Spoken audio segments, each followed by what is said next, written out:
Salut, c'est Mascara pour Hypnomachie. Aujourd'hui, on va parler de guerre des tranchées, on va parler de propagande et de voyage astral sous LSD.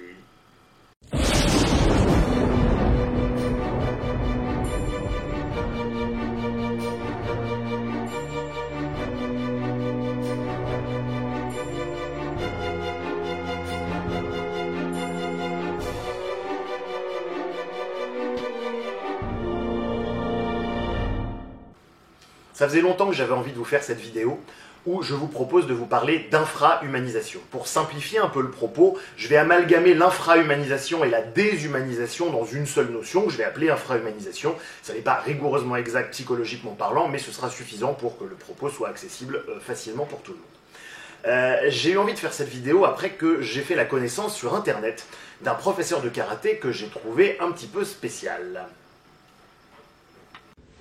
Double croisé. Retournement. Coup porté. Doigt mortel. Merci. Ce prof de karaté sur internet demandait comment convaincre une mère de mettre son enfant au karaté. Il demandait des bons moyens marketing. Et là, moi, je me suis dit, mais avant de convaincre la mère de mettre le gosse au karaté, peut-être on pourrait demander au gosse, peut-être on pourrait vérifier avant de vérifier que c'est dans l'intérêt du gosse et de vérifier que le gosse a un élan vers ça, enfin plus ou moins. Enfin, je veux dire, et là c'est intéressant parce que c'est un premier exemple très très concret et très très simple d'une certaine forme de déshumanisation, infra-humanisation, puisque l'enfant dans ce moment-là est totalement considéré comme simplement un licencié ou un adhérent potentiel à un club. En fait, c'est un carburant pour une structure. C'est-à-dire que ça n'est plus un être humain qui est digne de respect, qui est considéré comme ça, comme un être humain oui, avec l'humanité, mais en fait on monte là-haut, on est uniquement dans des concepts mentaux, et on oublie au niveau du cœur qu'on a un être humain en face, et qu'on va pas le mettre s'il non, je veux pas, etc., si, tu vas y aller, etc., avec une certaine forme de violence là-dedans. C'est l'anecdote que vous connaissez très probablement de ce célèbre dictateur russe, qui disait que quelques morts c'est une tragédie, et qu'un million de morts c'est une statistique. C'est la même idée. Quand on parle de statistiques, on remonte là-haut, et on oublie en fait que ce sont des êtres humains en chair et en os.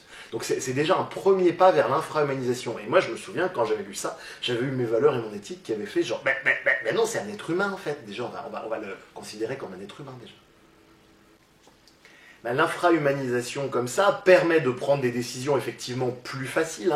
En allemand, on a un joli mot pour ça, ce qu'on appelle les Lebensunwerten, les vies sans valeur de vie. Mon allemand est loin, ça remonte au lycée, mais enfin voilà, Lebensunwerten. Et ça, on s'en servait de ce terme pour désigner comme ça toutes ces personnes qui, pendant la Deuxième Guerre mondiale, étaient exterminées, mais sans même être considérées comme des êtres vivants, et Dieu sait qu'il y en a eu.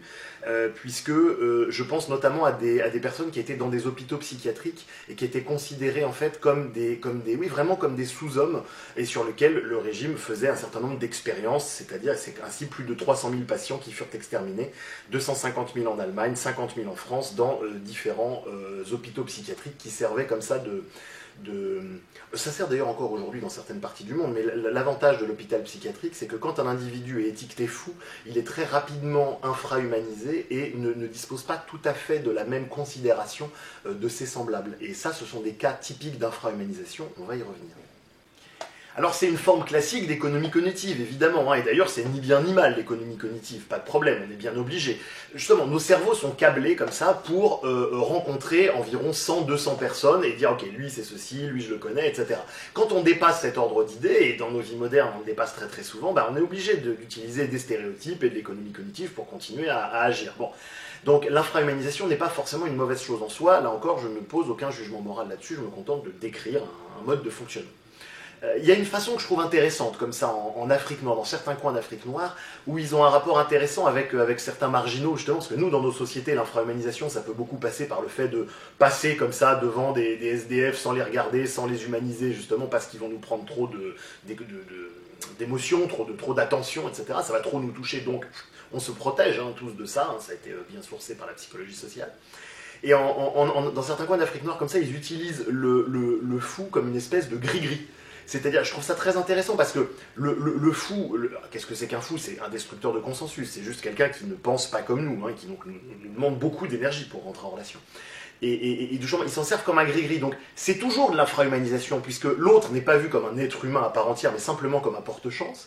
Mais c'est une forme d'infra-humanisation qui a l'avantage de permettre une forme d'insertion sociale. Voilà, je trouvais ça extrêmement intelligent et original comme stratégie, et j'avais envie de la partager avec vous.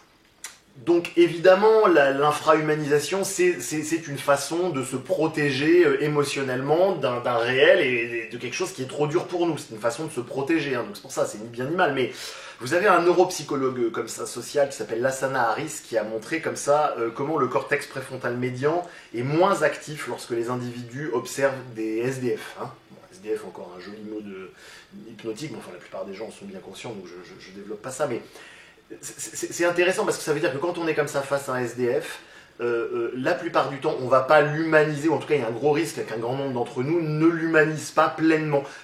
Pourquoi ? Mais parce que simplement, ça nous touche. Et que comme ça nous touche, si on n'a pas la capacité de se donner de l'empathie en temps réel, et ben pour se protéger de quelque chose à l'intérieur qui fait et de l'enfant intérieur qui fait comme ça, et ben on va faire du SDF moins qu'un être humain. On va l'infra-humaniser. Ça va être une idée d'être humain.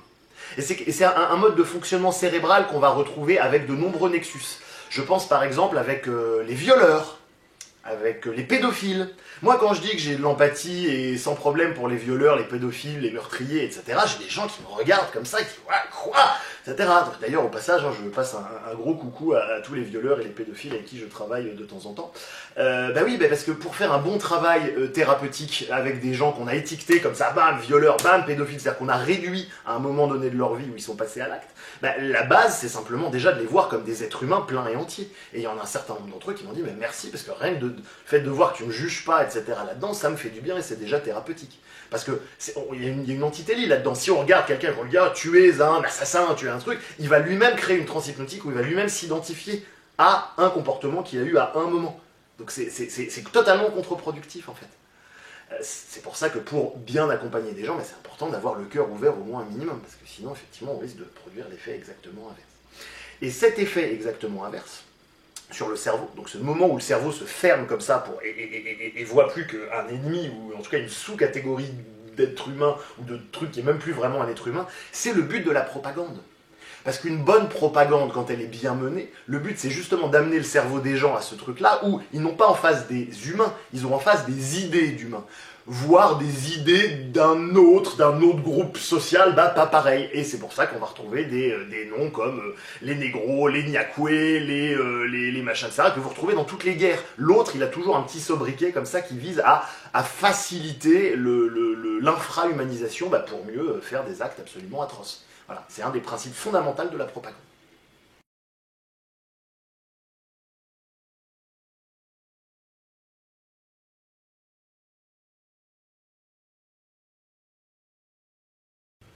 Oui, le but de ce genre de propagande, c'est effectivement de dire nous on est les meilleurs, on est les plus forts, on est à la pointe de la technologie, on est plus courageux, physiquement on est au top, eux en face ils ont peur, ils commencent etc. C'est pour gonfler le moral des troupes, hein, c'est évident.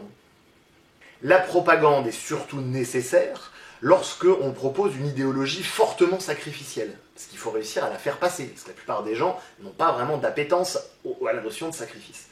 Une bonne idéologie sacrificielle, ça demande un bouc émissaire. Et un bouc émissaire, pour bien le sacrifier et souder le groupe social, il faut d'abord l'infra-humaniser ou le déshumaniser. Parce que la plupart des gens ne supporteraient pas qu'on sacrifie un bouc émissaire si jamais il l'humanise encore. Ce serait absolument terrible. Donc l'étape primaire avant de proposer un bon bouc émissaire, c'est déjà de l'infra-humaniser. Et pour aborder ce sujet, il est maintenant temps de parler d'un individu absolument incontournable quand on parle de la notion d'infra-humanisation. Il s'agit du professeur Zimbardo. Philippe Zimbardo a divisé un groupe d'étudiants en deux. D'un côté les gardiens, de l'autre les prisonniers. Il s'était attribué le rôle de directeur de la prison. Les gardiens avaient reçu un uniforme, une matraque et le pouvoir absolu sur leurs détenus. Les prisonniers étaient tous vêtus d'une blouse blanche, ils étaient à 3 par cellule et étaient appelés par des numéros. Donc, bien évidemment, attribuer à des gens des matricules, des numéros, hein, on réduit la personne à des numéros, tout comme le fait de mettre à des gens des uniformes. Tout ça sont des stratégies classiques qui renforcent et favorisent l'infra-humanisation dans un groupe social. Hein. Les gardiens ont commencé à brimer leurs prisonniers et à leur imposer des punitions physiques. Ils se sont laissés griser par l'ivresse du pouvoir et y ont même pris plaisir. Les gardiens rationnaient la nourriture et privaient les détenus de sommeil. Les prisonniers étaient totalement épuisés. Les gardiens se montraient particulièrement cruels la nuit car ils pensaient ne pas être surveillés. Et comme d'habitude, une seule notion, on va se dire non mais ça c'est bon, je vais pas infrahumaniser quelqu'un simplement parce qu'il met un costume. Ouais, une seule notion, on la repère facile. Notre cerveau est capable de se défendre contre une seule attaque psychique, facile. Mais sur N notions, et plus on augmente le nombre, plus à force, ces différentes petites notions finissent par s'accumuler et par avoir raison de nos défenses psychiques et cognitives. Philippe Zimbardo pense que les gardiens se sont laissés séduire par la notion de hiérarchie et d'autorité. Il ne faut pas oublier non plus le phénomène de groupe. Parmi les gardiens, aucun n'a remis en question le comportement de ses compagnons. À aucun moment, ils ne se sont sentis personnellement responsables de leurs actes. À l'origine, l'expérience était prévue pour durer 2 semaines. Mais Philippe Zimbardo a été contraint de l'interrompre au bout de 6 jours seulement. Il avait pourtant sélectionné avec soin ses participants. Les étudiants avaient tous été considérés comme tout à fait normaux et pas particulièrement enclins à la violence. C'est l'environnement qui les a rendus méchants. Les spécialistes du comportement appellent cela l'effet Lucifer. Et ben donc clairement, un endroit où on va retrouver absolument tout ça, des matricules, des uniformes et tous les différents éléments propices à de l'infrahumanisation, c'est l'armée. J'entretiendrai mes capacités physiques. Je développerai mes compétences. Je serai au service des autres et j'agirai avec la volonté de vaincre. Et toutes ces méthodes justement de préparation mentale, euphémisme, vont toujours avoir lieu naturellement au nom du bien. Hein. On fait toujours passer l'intérêt du groupe avant le sien, encore le groupe. Alors à titre privé, en tant que pratiquant et instructeur d'arts martiaux militaires, j'ai beaucoup travaillé sur comment est-ce qu'on utilise l'hypnose dans la préparation mentale du combattant et notamment du soldat. Oui, elle est massivement utilisée, l'hypnose, dans la préparation militaire, hein, parce que le but c'est de préparer le psychisme du soldat à faire un acte que normalement il aurait beaucoup de mal à faire, tuer. Bon. La guerre c'est tirer. Je regrette de le dire, c'est... En effet, c'est extrêmement difficile de conditionner comme ça le système limbique d'un être humain pour qu'il aille tuer son voisin. C'est très très difficile, il y a une espèce de censure à l'intérieur. Et ça a posé plein de problèmes aux militaires pour réussir à obtenir ce qu'ils attendaient d'un soldat. Vous pouvez regarder les livres de Michel Goya, par exemple, sur le sujet. Il y a aussi un général américain comme ça, en 47, qui a sorti un livre qui s'appelle « Les hommes opposés au tir, le commandement au combat ». Samuel Marshall, il s'appelait. Et il nous donne des chiffres intéressants, qui est que pendant la Deuxième Guerre mondiale, vous avez 15% à peu près en moyenne des unités qui tirent réellement sur l'ennemi. Dans les unités les mieux préparées, ce chiffre montait à 25%. 25%, vous imaginez, dans les tops unités. Ça a énormément fait réfléchir l'état-major américain, qui s'est demandé comment est-ce qu'ils pouvaient obtenir de meilleurs chiffres. Et c'est là où ils ont commencé, les psychologues militaires de l'époque, à utiliser vraiment l'hypnose pour obtenir de meilleurs résultats sur le terrain. Ils ont d'ailleurs obtenu un certain succès, puisque pendant la guerre de Corée, le chiffre montait à environ 55%, et pendant la guerre du Vietnam, on était à 90-95% de gens en moyenne qui ouvraient le feu sur l'ennemi. Donc ça fonctionne, mais ça a un coût absolument gigantesque pour le psychisme, on va en reparler. Vous avez comme ça certains êtres humains qui sont câblés à l'envers et qui par contre, eux, sans aucun conditionnement, n'auront aucune problématique comme ça pour aller tuer un autre être humain si la situation l'exige. Moi je veux être le tueur, le premier tueur, le meilleur tueur, et je veux toujours tuer. Envoyez-moi n'importe où, je tue tout le monde. Là, mais donnez-moi les moyens, apprenez-moi à tuer s'il vous plaît. C'est ce que des gens appellent simplement des psychopathes, mais moi je suis pas fan de ce genre de procédé, de ce genre de nosologie psychiatrique comme ça qui étiquette, hein, on en avait parlé dans la vidéo du même nom. Parce qu'un psychopathe, c'est quoi au niveau de la dynamique sociale? C'est un guerrier, et dans les sociétés traditionnelles, il y a toujours un certain nombre de personnes qui prennent les armes pour défendre les autres, et donc c'est intéressant d'avoir préservé ce pôle génétique et ces gènes de personnes qui disent bah oui, moi j'ai pas d'inhibition à tuer. Voilà, donc c'est juste que dans des sociétés en paix, effectivement, c'est un peu plus problématique. Voilà, donc vous retrouvez comme ça dans plein de sources, il y a une espèce de consensus là-dessus sur ces personnes qui n'ont pas envie de tuer quelqu'un d'autre, même s'ils sont en habit militaire sur le front avec des gens en face. Vous avez Václavic qui explique ça très bien à l'époque de la guerre 14-18 dans les tranchées où il y avait une espèce de consensus comme ça entre les Français et les Allemands, qui étaient les pauvres conscrits qu'on avait amenés là avec le flingue sur la tempe, donc ils n'avaient aucune envie de se battre pour la France, pour l'Allemagne, ni de tuer quelqu'un en face, et où quand ils étaient en train de patrouiller comme ça dans le brouillard de guerre, et quand ils entendaient au loin une patrouille du camp opposé, ils disaient « Ah, j'ai cru entendre quelque chose là-bas !» et ils s'évitaient comme ça consciencieusement. Officiellement, ils obéissaient aux ordres du sergent, mais on pouvait rien leur dire. Mais quand ils tiraient sur les mecs, ils disaient « Oh, j'ai raté, oh là là, j'ai vraiment raté ma cible !» Et il y avait une espèce de consensus comme ça des deux côtés pour essayer de pas trop se rentrer dedans et de s'éviter au maximum, parce que les mecs avaient simplement envie de rentrer chez eux en paix, quoi, tout simplement. Vous avez ça aussi sur le front prusse, comme ça vous avez des statistiques d'état-major, comme ça, enfin des retours d'état-major en 1808 qui montraient comme ça pareil que les mecs tiraient pas en face. Enfin, c'est quelque chose qu'on retrouve de façon suffisamment générale pour, je n'aime pas le concept de nature humaine, mais pour constater simplement qu'il y a des intérêts biologiques et dire voilà, si on n'est vraiment pas obligé de tuer un autre être humain, la plupart des gens, sauf profil psychogénétique particulier, ne souhaiteront simplement pas le faire.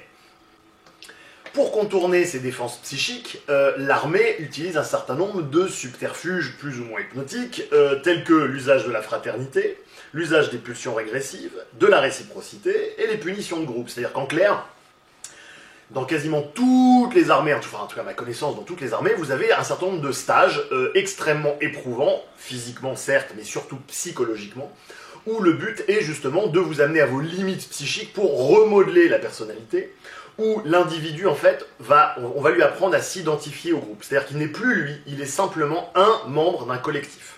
Et il n'a plus d'existence propre en tant que personne séparée. Donc on va utiliser la fraternité, parce qu'en utilisant la fraternité, justement, les différents membres du même groupe apprennent à compter les uns sur les autres. Donc ça veut dire que si à un moment donné, il y a votre frère qui est attaqué, du coup vous allez avoir envie de le défendre jusqu'à la mort. C'est-à-dire que c'est pas pour soi, c'est pas soi qui se dit je vais tuer l'autre, c'est ah non mais il faut parce que c'est pour le bien, c'est pour sauver l'autre. Alors là tout de suite on passe par des voies neuronaux qui contournent un petit peu ce genre de censure mentale. On va utiliser les pulsions régressives, parce que accepter d'être dans un collectif dans lequel on n'a pas réellement d'identité propre et séparée, c'est typique des pulsions régressives, de ce nous et de ces énormes émotions vécues en foule, où le soi se dissout dans un collectif, c'est absolument typique des pulsions régressives. C'était à l'époque où on était tout petit enfant, et où on faisait pas encore bien la différence entre soi, ses parents, ses frères et sœurs, etc. Et où on se vivait comme une espèce d'énorme monade. La réciprocité, qui est extrêmement classique en psychologie de la manipulation, où justement les uns et les autres vont pas arrêter de s'entraider en permanence, jusqu'à ce qu'on leur fasse rentrer très très profondément l'idée qu'ils ne peuvent pas s'en sortir seuls, et ils doivent se serrer les coudes s'ils veulent survivre, par un certain nombre d'épreuves épuisantes, mais qui ont toujours ce dénominateur commun. La punition de groupe, pareil, qui va influer une espèce d'esprit de corps, où toute personne qui voudra se la jouer justement séparément va se faire punir individuellement, mais surtout collectivement. C'est-à-dire qu'on ne traite plus du tout l'individu justement comme un individu, mais uniquement comme un collectif. D'ailleurs, dans l'armée, on appelle ça une unité, une unité de marine, une unité d'infanterie, etc. Voilà. Et le but du jeu, c'est vraiment de faire en sorte que chacun soit prêt à mourir pour chaque membre de l'unité. If we don't meet again, sir, I'd just like to say it's been a real privilege fighting alongside you, sir. Yes, well, this is time or place for a goodbye speech, eh? No, me and the lads realise that, sir, but, well, we may never meet again, sir, so... Yes, all right, Blackett, thanks a lot. No, just a moment, sir. See, me and the lads, we've had a little whip around, sir. We brought you something, sir. We brought you this, sir. Oui, parce que quand on est sur le front et qu'on n'a pas comme ça ce gène du tueur, ce gène que certains appellent le gène du guerrier comme ça, c'est extrêmement stressant, puisqu'on est obligé de prendre son psychisme complètement à rebousse-poil. Et donc le prix à payer pour réussir à être sur le front et à passer à l'acte le moment venu si besoin est, ça va être l'intégrité de son psychisme. La guerre, c'est absolument tragique. Et justement, une des choses qui est absolument terrible dans les guerres modernes, qui sont plus vraiment des guerres de tranchées ou des guerres sur les champs de bataille comme ça, qui sont plutôt des guerres d'attente, qui sont des guerres de terroristes, qui sont des guerres comme au Moyen-Orient, vous voyez, ce genre de guerre comme ça, ce genre de conflit où les troupes sont embourbées avec la population locale, et où il y a des voitures piégées qui peuvent péter à n'importe quel moment, etc., où on ne sait pas quand ça vient. Ce qui tue dans ce cas-là, c'est l'attente, c'est le stress. C'est pour ça d'ailleurs qu'ils renouvellent très très souvent les troupes sur les zones de front, parce que ça tue littéralement plus que les combats aujourd'hui, le stress. C'est de rester comme ça, à dire ça peut venir de n'importe quel moment, mais cette bagnole c'est pas une bagnole piégée, cette petite fille elle a pas une ceinture de plastique, et d'être comme ça en permanence sous cortisol, l'individu se ronge littéralement de l'intérieur. Suite à la guerre du Golfe, comme ça, c'est 1/3 des soldats sur place qui souffraient de syndrome post-traumatique ou de différentes névroses de guerre. Ce qui a d'ailleurs amené le gouvernement en 92 à voter comme ça la reconnaissance d'un statut particulier qui donne droit à des indemnisations suite à des troubles psychiques consécutifs à des engagements sur des terrains d'opérations militaires. Donc la guerre c'est pas aussi sympa que ce que nous vend la télé, quoi. Il y avait les chars, la torture des canons de 12. On était bien, on dirait le scud. En plus, non content d'avoir le stress permanent et continu de l'attente, donc qui génère du cortisol, on vient d'en parler, on va essayer en plus de maintenir un niveau d'agressivité très très élevé chez les soldats pour qu'ils soient prêts à y aller avec la hargne. C'est pour ça qu'on va retrouver comme ça cette caricature de la préparation psychique avec les sergents instructeurs ultra violents et ultra agressifs. Certains ne veulent pas, moi je t'atomiserai la tête. T'as bien compris dans ta petite tête. Je suis pas ton père, je suis pas ton grand frère, je suis pas ton cousin, je suis ton sergent. La prochaine fois, je t'atomise la tête. Je vais te taper. Le but du jeu, c'est précisément que le soldat finisse par se soumettre tout en haïssant son instructeur pour qu'au bout d'un moment, il puisse réorienter la haine sur les méchants ou sur les cibles d'en face. Donc, ça fait niveau d'agressivité XXL plus peur XXL, ça vous donne vraiment une idée de à quel point ça défonce le corps et le psychisme. Vous avez comme ça, dans la guerre 14-18, vous aviez un terme qui était ressorti comme ça, qui était le terme d'obusite. L'obusite, c'était une espèce de pétage de plomb psychologique à force justement d'être sous les obus, d'avoir ce stress en permanence. Et voilà, vous avez certains psychiatres militaires comme ça qui parlaient de l'hystérie des tranchées, parce que les mecs n'en pouvaient plus à force d'être tout le temps poussés comme ça à leur limite. Autant c'est faisable l'espace d'un instant quand il faut sauver sa peau à un moment T, et déjà là c'est difficile, mais en plus sur des mois et des mois, ça ravage le psychisme en profondeur. À l'arrière, vous recroisez d'anciens militaires, vous osez même pas en parler, parce que vous dire, mais qu'est-ce qu'ils vont... Putain, mais t'es plus un soldat, c'est quoi cette histoire-là? T'as peur d'une branche, t'as peur d'un truc, t'as peur de ci, putain, mais t'étais un soldat, quoi. Et vous passez du stade de soldat guerrier à rien du tout, quoi. À la déchéance totale, quoi. Pour vous donner encore une idée, il y en a qui veulent des chiffres, on va leur donner des chiffres. En 1939, 200 000 soldats anglais qui finissent en hôpitaux psychiatriques. En 1939, donc c'est que le début encore de la guerre. Guerre du Vietnam, 102 000 suicides de retour de la guerre du Vietnam. C'est 2 fois plus que les pertes au combat.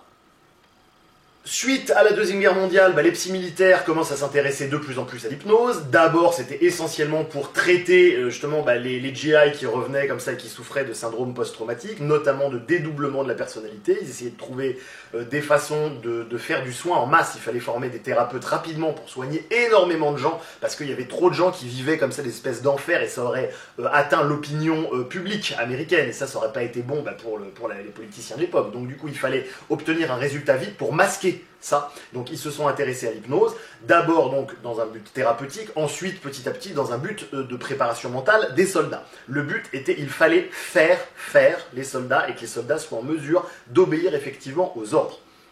Alors c'est tout le problème de l'hypnose, c'est ce que je vous avais dit dans la vidéo hypnose, ce qu'on voit et ce qu'on ne voit pas, une des premières de la chaîne, c'est que l'hypnose ça marche.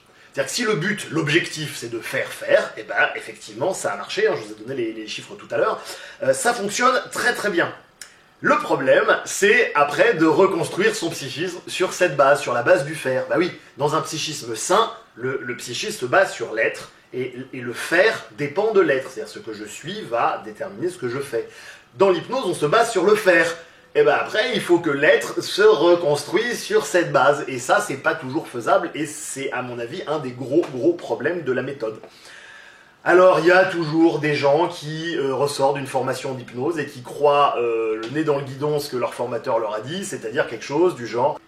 Oui, mais vous savez, en hypnose, on respecte toujours les desiderata des individus. D'ailleurs, le subconscient a une sagesse qui lui est propre, qui fait que lorsqu'il sent qu'on l'emmène dans une zone où il ne veut pas aller, il refuse.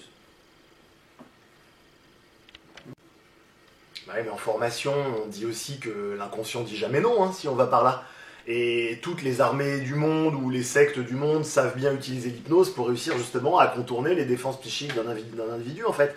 Donc en fait c'est une espèce de propagande justement pro-hypnose, ce sont des croyances, des heuristiques justement dont le but est de faciliter le passage à l'action des jeunes hypnotiseurs. Donc effectivement, c'est malin, si je crois que l'hypnose ça peut pas faire de mal, j'ai pas peur de faire de mal aux gens, puis j'y vais, puis comme ça j'apprends. Donc oui d'accord, mais c'est pas une vision raisonnable et raisonnée d'une pratique de l'hypnose qui se rend compte quand même qu'il y a un certain nombre de choses qu'on peut vraiment faire de la merde avec quoi. Et ça c'est vachement emmerdant, enfin en tout cas moi ça m'emmerde beaucoup parce que dans ce genre de, que ce soit ce genre de propagande justement pro-hypnose, ou dans des propagandes militaires justement qui vantent la virilité et l'efficacité et la toute-puissance du soldat américain, genre ça. G.I. Joe, G.I. Joe, héros sans frontières, guerriers de l'univers, G.I. Joe. Bah, le problème, c'est qu'on s'adresse quand même à des jeunes cerveaux. Et on sait bien que le cerveau des adolescents ou des jeunes adultes qui sont encore en train de finir de se construire un petit peu, ils sont particulièrement vulnérables à l'hypnose et à l'endoctrinement. Donc on est quand même en train là de cautionner une espèce de système qui se base sur le sacrifice des jeunes générations quand même.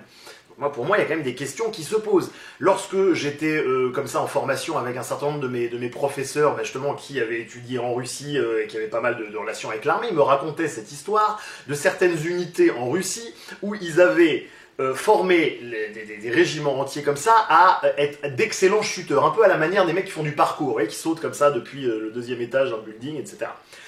Et à réussir à atterrir sans trop de casse. Du coup, ils faisaient voler les avions comme ça en très basse altitude pour être sous les radars. Et c'était tellement en basse altitude que tu peux pas sauter en parachute, parce que le temps que tu tombes, le parachute s'ouvre et tout, c'est mort. Donc en fait, ils balançaient comme ça les mecs sans parachute depuis les avions. Donc il y en a, la plupart se pétaient les tibias, se pétaient les fémurs, mais il y en avait toujours à peu près statistiquement 10% qui arrivaient à pas vraiment être gravement blessés et qui pouvaient faire la mission. Donc c'est vraiment des procédés qui sont complètement sacrificiels. Alors certes, dans l'armée, on se sacrifie pour battre l'ennemi, etc. Mais en fait, on est complètement perdu comme ça dans des idéologies purement sacrificielles. Hé, j'ai une super idée de jeu. Venez, on saute tous sans parachute. Tu as envie que ton enfant il saute sans parachute ? Bah oui, former des gens à l'armée, c'est un petit peu ça, c'est un petit peu des statistiques, hein. C'est-à-dire qu'à la fin, peu importe si jamais vous avez la moitié de vos gars qui sont complètement décédés, etc., l'important c'est simplement qu'à la fin de l'affrontement, vous en ayez un petit peu plus que les mecs d'en face, suffisamment pour tenir votre position, voilà. Et puis j'ai un scoop, hein, les amis, c'est que toute structure comme ça, globale, tout système de fonctionnement global qui respecte pas votre individualité, vous infra-humanise. C'est-à-dire que du coup, on sert de carburant à une entité qui nous pompe comme ça. C'est chouette, hein? C'est terrible parce que quand tu hypnotises comme ça des jeunes gens, à la fin, tu leur vends en fait un monde qui n'est pas le monde réel et tôt ou tard ça se paye. C'est tout le problème avec l'hypnose. C'est typiquement par exemple dans le magazine Star and Stripe, qui est une espèce de quotidien de l'armée américaine, ils avaient vendu comme ça aux jeunes GI la France comme une espèce de bordel à ciel ouvert pendant la guerre de 45. Ce qui fait que quand les jeunes GI avaient été arrivés pour le débarquement, ils s'attendaient à voir qu'une bande de femmes isolées comme ça, veuves, machin, qui allaient leur arracher leurs vêtements. Et comme ça n'a pas été le cas, évidemment, parce que la réalité était beaucoup moins sexy que la propagande de guerre, ils ont décidé simplement, comme bons colonisateurs, de se servir. Et ça a entraîné comme ça des vagues de viols autour donc, de la zone de débarquement, donc Cherbourg, Caen, Brest, mais jusqu'à Reims. Hein, donc ça a été terrible. Il y a toute l'armée qui est arrivée. Aujourd'hui, on a les tests génétiques, etc., avec de l'ADN qui venait de là-bas. Donc voilà, pour moi, c'est emblématique vraiment de la problématique de l'hypnose et de la propagande en général. C'est on te vend des représentations du réel qui ne sont pas directement ce que tu es en train de vivre. Et il y a forcément un décalage. Et ce décalage, il est terrible, surtout chez des jeunes cerveaux immatures qui vont prendre ça pour argent comptant. Mais en fait, autant d'infra-humanisation, mais en fait, quand on regarde bien, de la part comme ça, de la nation, de l'État, de systèmes comme ça qui infra-humanisent leurs troupes, mais c'est une impéritie totale. Il n'y a que du mauvais parent, en fait. Ce sont des mauvais parents qui font mal leur boulot, puisqu'ils ne voient même pas leurs enfants, ils les infra-humanisent. Et ce qui est très très rigolo, c'est que la plupart des gens, ils sont là dans un système, ils disent « Oh ouais, non, mais c'est normal, etc. » Alors que, étrangement, et ça c'est intéressant, parce que c'est un reste d'instinct de conservation, c'est quand on propose de faire ce genre de mauvais traitement à leurs propres enfants, là déjà ça commence à les chatouiller. Mais par contre eux ils sont ok, ils sont déjà dans une forme de sacrifice et de syndrome de Stockholm où ils ont accepté eux-mêmes de se sacrifier tant que leurs enfants peuvent survivre comme ça. Mais les gars, on n'est pas obligé d'accepter ça du tout. Et ce qui est marrant, c'est que dès qu'on est un petit peu présent à soi-même, en fait, ça crève les yeux, ce genre de mauvais traitement. Mais vraiment, ça crève les yeux. Alors d'accord, à ce niveau-là de la vidéo, je suis sûr que ça va être clair pour plein de gens. Mais par contre, il y en a toute une partie qui vont se poser la question qu'on peut se poser quand on regarde tes vidéos, puisque tu en parles tout le temps. C'est quoi la différence entre présence de soi et absence de soi ? C'est une question qu'on me pose souvent, je suis toujours très embêté avec... je sais pas que j'ai pas envie de répondre, mais c'est un petit peu comme les mecs qui ont écrit des livres comme ça sur le zen. Tu peux avoir lu des livres comme ça sur le zen, t'as pas forcément goûté ce que c'est que faire zazen. C'est exactement comme parler du goût d'un fruit ou d'un aliment. T'as beau dire blablabla, tant que tu l'as pas goûté, tu restes dans une espèce de pâle copie de l'expérience, etc. Donc, à mon avis, ça passe pas par la tête. Mais je sais que j'ai plein de gens comme ça dans les commentaires qui me disent « Mais qu'est-ce que t'entends? Est-ce que tu fais-moi une définition carrée, transforme-le-moi en concept que je puisse l'attraper avec mon mental. Non, ça se passe pas au niveau du mental. C'est exactement ce qu'on disait dans la vidéo, là, le dernier featuring qu'on avait fait avec Gauthier de la chaîne Après-demain, comme ça. On dit voilà, les gens sont là, ils disent mais hypnotise-moi, donne-moi du concept, remplis-moi là-haut. Non, ça se passe ici, ça se passe pas là-haut, ça se passe là. Bon, je vais quand même vous conseiller un livre. Parce que je sais qu'il y en a, sinon ils font m'engueuler, mais ouais, voilà. Donc ça s'appelle c'est de Alan Watts, pardon, ça s'appelle Éloge de l'insécurité. Voilà, justement, éloge de l'insécurité qu'on commence à toucher quand on lâche là-haut, parce que là-haut, on a bien l'illusion, comme les médecins de Molière, on nomme les choses. Alors c'est bon, on a compris si on nomme, ouais. Bah ouais, mais on peut parler de faire l'amour tant qu'on ne l'a pas fait, il y a quand même un énorme écart. Bah, c'est exactement la même chose avec le fait de sentir la pleine présence à soi.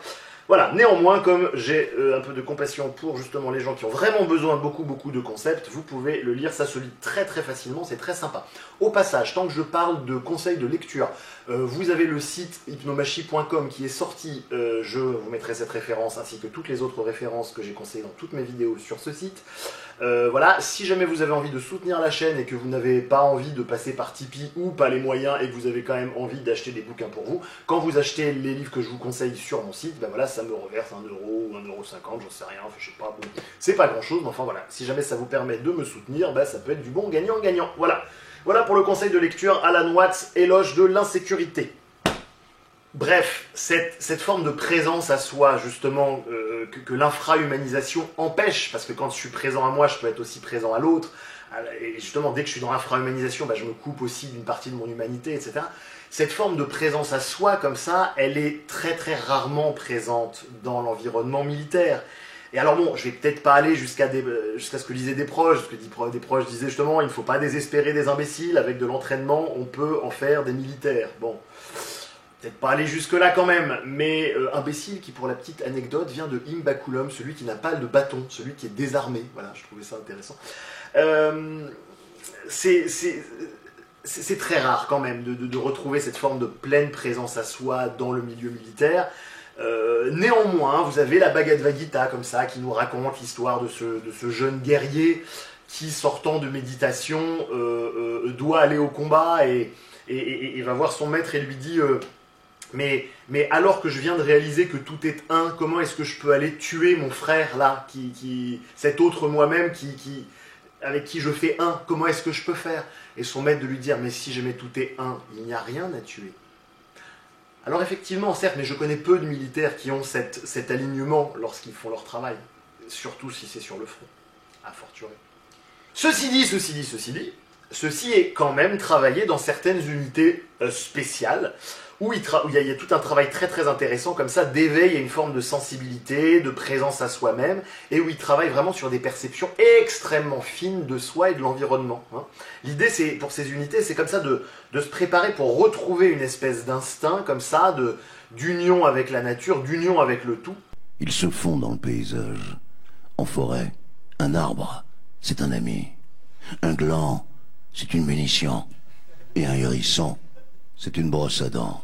Alors oui, ça peut sembler un peu ésotéro-biocosmique, un peu barré, mystico-gélatino-schmuck comme approche, c'est vrai. Mais il faut reconnaître que lorsque ta peau est en jeu, tu essaies d'être le plus ouvert d'esprit possible. Tu essaies de t'intéresser à tout, et une des pires choses quand ta peau est en jeu, c'est d'avoir une approche dogmatique, parce que tu te fermes des opportunités de trouver des choses intéressantes. Et il faut bien reconnaître que dans le domaine du progrès technologique, hein, que ce soit l'armée, la notion de feedback, les différents domaines dans le domaine médical, etc., l'armée a quand même été un moteur absolument gigantesque d'innovation technologique. Hein, ça, il faut bien le reconnaître. Et ainsi, notamment, il y a certaines unités qui s'intéressaient pas mal à l'usage des psychotropes en général et du LSD en particulier. Donc l'idée, c'était effectivement de voir si ce genre de substance pouvait permettre de diminuer le traumatisme lié au fait de tuer un autre être humain, est-ce qu'on pouvait augmenter la qualité des perceptions sensorielles, oui, la vue, pour rendre les soldats plus performants. Hein. Mais de toute façon, depuis la nuit des temps, sur les champs de bataille, on a toujours consommé de la drogue. Je veux dire, c'est inhérent au fait d'être sur un champ de bataille. Je veux dire, c'est vous dire à quel point c'est profondément violent sur le psychisme. Je veux dire, si on doit se droguer pour faire la chose, c'est dire si à un endroit ça nous prend complètement à rebousse-poil et ça nous met l'action en elle-même d'être sur un champ de bataille et de tuer un autre être humain est absolument terrible. Et même si elle n'a pas lieu, la consommation de psychotropes nous met dans un état absolument dramatique. T'es défoncé ou pas? Non, sergent-chef. Tu es en train de me mentir encore? Non, sergent-chef. Dis-moi encore non. T'es défoncé? Oui, sergent-chef. Pourquoi t'es défoncé? J'ai tombé, sergent-chef. Pourquoi t'as trop bu? Parce qu'on m'a proposé, sergent-chef. Pour la petite anecdote, comme ça, en 2001, il y a des archives déclassifiées qui ont été, vous savez, 50 ans après, on peut avoir accès à certains trucs, merci Internet, et que justement, vous aviez des unités qui commençaient à s'interroger sur le voyage astral sous hypnose, car ils mettaient les mecs sous hypnose, et ils essayaient de voir si dans certains états de transe particuliers, les cobayes avaient accès à des perceptions plus fines, et jusqu'à où ces perceptions fines pouvaient aller. Parce qu'avec la transe hypnotique, on peut créer ce qu'on appelle des transes d'hypervigilance, comme ça, où on capte le moindre bruit, un peu comme un animal sauvage, etc. Et donc ils s'intéressaient là-dessus, dans l'idée d'essayer de pouvoir faire que les gens se décorporent pour aller chercher des informations. Bon, moi ces trucs-là, c'est pas trop ma tasse de thé, ça fait un peu pré-rationnel pour moi, mais en fait, dans l'absolu, non, on peut tout à fait envisager ça, effectivement, d'un point de vue transrationnel aussi, et c'est ce que nous apprend que faisaient justement ces psychologues militaires, donc voilà, je trouve ça intéressant. On utilisait aussi l'hypnose, en tout cas, il y a eu des travaux qui ont été faits sur le lien entre hypnose et interrogatoire, pour faire avouer des suspects, justement, grâce à l'hypnose, ou via l'hypnose, bon ça c'est déjà un peu plus connu, mais je le mentionne simplement pour essayer que l'exposé soit un minimum complet, voilà. Donc, c'est sûr que c'est pas évident, c'est pas simple de penser comme un grand chef militaire. Alors il faut que je pense comme un grand chef militaire. Ah, reste croustillant dans le lait. Bon sang, mais c'est bien sûr. Restez croustillants les mecs, restez croustillants. Parce que penser comme un grand chef militaire, ça peut amener justement à avoir une pensée non dogmatique et à ne pas tomber ni dans le dogme du pré-rationnel, ni dans le dogme du rationnel, et à essayer d'ouvrir justement sa pensée à une vision au moins transrationnelle des choses. Voilà, voilà. Cette vidéo touche à sa fin, si jamais elle vous a plu, vous pouvez le dire en mettant un petit pouce comme ceci, comme ça je sais qu'elle vous a plu, la partager sur des réseaux sociaux afin d'aider à faire connaître la chaîne. Si vous avez des questions, des remarques ou des sources intéressantes à partager, vous pouvez le faire ou ici en commentaire en bas ou sur la page Facebook Hypnomachie. Si vous avez envie de soutenir l'équipe d'Hypnomachie et la remercier de faire ces vidéos, vous avez le Tipeee et le site hypnomachie.com que je vous mets aussi dans la description avec plein d'informations qui j'espère vous plairont. Voilà, je vous laisse avec un autre type de transe hypnotique militaire dont on n'a pas parlé mais qui ne manque pas de groove.